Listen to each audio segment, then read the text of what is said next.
What's up, guys? Today we're going to be talking about The Great Ordeal by R. Scott Bakker. Guys, this is book number 3 in the Aspect Emperor series, and I know some of you are already getting worried or trying to click away, but please get comfy. I'm not going to spoil anything. In fact, if you remember my last review of the White Luck Warrior, from here on out, I'm not doing summaries and anything like that. It's just thoughts, feelings, maybe a little quick blurb, but really I want to make sure that you guys are getting as much information about this series because it is dense and massive. And I just want to relay as much information to you before you make the decision. Is it meant for you? Are you ready to jump in to something this fucking amazing? Let's get into it. The Great Ordeal is a very revelatory story. As much as this is the halfway mark, as the reader, we soon begin to understand this is only the beginning. So far along this journey, we really have been putting pieces of a scaffolding together to further push us as the reader further closer to the understanding, right? It's up there and we're trying to reach it. Well, we've built this scaffolding fairly strong and we've reached a fairly high heights. But like I'm saying here, guys, is what happens during this is really like pieces of the scaffolding you've come to find are false or don't exist. And now the scaffolding, biggity, biggity, biggity, biggity, bam, has fallen. And your sense of everything has changed. Now, the first thing I want to get into is going to be Bakker's writing because, as always, it's beautiful, powerful, and can just slap you upside the head and leave you reeling in the best ways. But at the same time, guys, I have to admit, this is the most challenging of his books that I have read. And I do expect other people to be challenged as well. It's just, his stuff's not always that straightforward, but in here, he's really throwing some just crazy at you. And it can be confusing, and you might just not be able to grasp it. I personally had to go back and reread these sections. Now, I know that doesn't sound fun, going back and rereading, but I'm going to admit to you guys, going back not only cleared up a lot of my confusion, I enjoyed it so much more. It was amazing how that second time around, I was actually feeling like I was almost enjoying it even more. So there's something to that. I gotta say, for me personally, having to go back and reread Bakker does not bug me at all. I only enjoy it that much more. But I'm saying this because for you, it might be something that just you're not into. You want to be, get through it one shot, not have to go back and have any fuzzy areas. Like I said, this is going to be a very challenging read. I do think that the work is worth the reward. Next, I want to get into what I feel Bakker has really added to the series here in this book. And number one being the horror elements. This thing is horrific and haunting, both physically, spiritually, and mentally for our characters. And it's noticeable, guys. As I've been pushing through this Aspect Emperor series, the tone is only getting darker and darker and darker, and that is something I want to point out. As much as I'm really loving it more and more and more, this could be too dark for some. Next, I want to talk about the world building because Bakker has been ramping up the world building here in this series, especially when you compare it to Prince of Nothing. And here in The Great Ordeal, we are getting just huge, massive chunks, right? And as somebody that's been making their way, trekking across this story, there are certain areas that are so old and ancient and we've only heard about them. So they almost have just become these fables in the back of our head.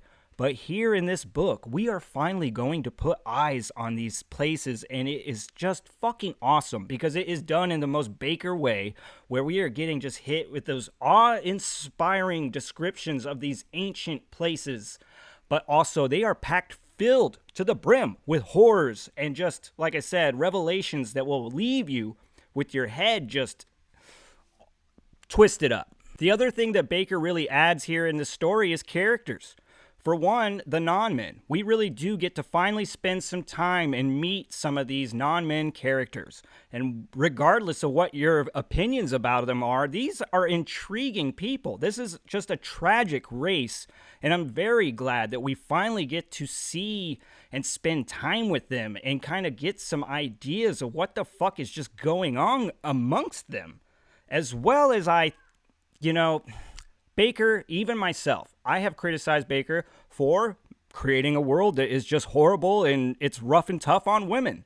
And I know that there are people that think that he doesn't have strong female characters, but I am definitely arguing he's got massively, massively strong female characters in this series. And I think Mara was a very shining example right out the gate in the judging eye. But man, by the time you get through White Luck Warrior, and especially by the end of the Great Ordeal, I have to say, Anasa Rember Surwa is a clever witch, and she is an extremely strong female character. And her mother, Esminette, for some, you might have issues with Esminette rolling off of Prince of Nothing and into Aspect Emperor. But here, I have to say, even myself, I found massive amounts of sympathy for Esminette in this book, and I needed it. The other thing that Bakker continues to do is bring these characters that are kind of hovering in the background.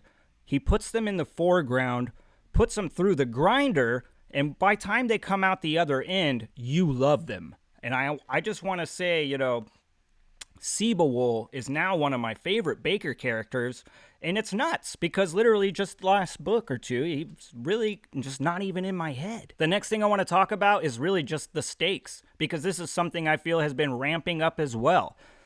At this point, guys, the stakes are high, and you will see this, and it will be painful.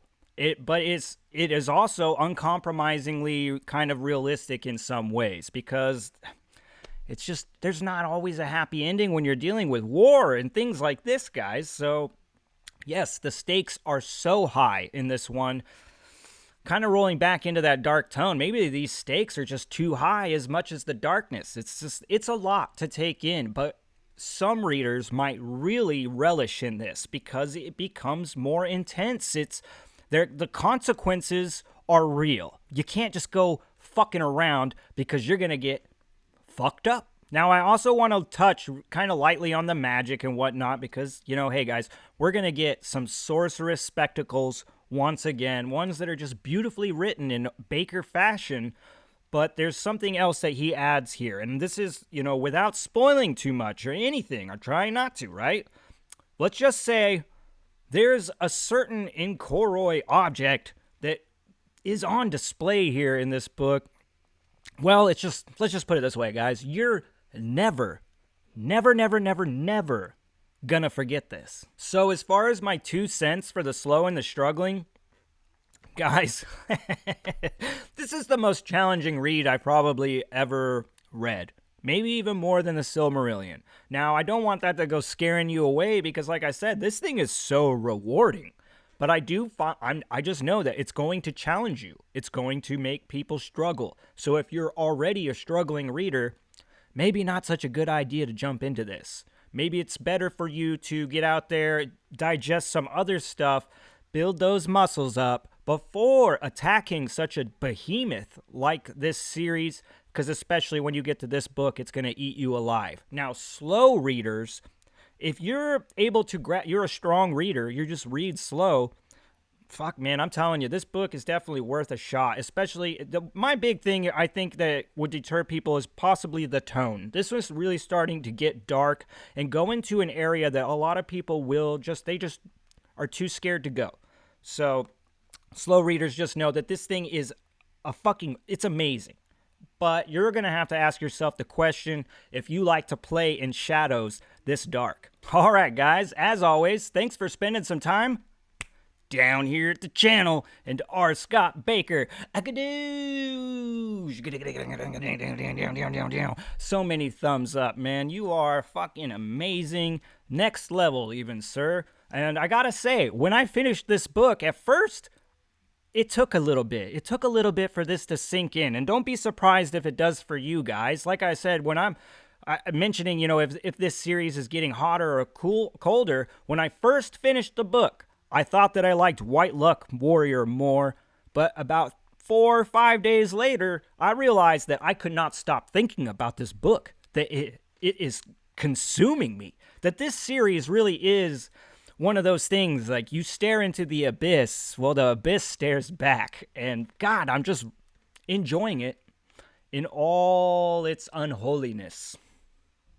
Freaked out. So if you're new, please like and subscribe. It really helps me grow the channel, and apparently that's what I'm trying to do. Anyway, if you're expecting a little more out of me from this book specifically, don't worry. I've already filmed my spoiler video, and it's going to be out this weekend. Hopefully you'll enjoy that one. All right? You know what time it is, guys.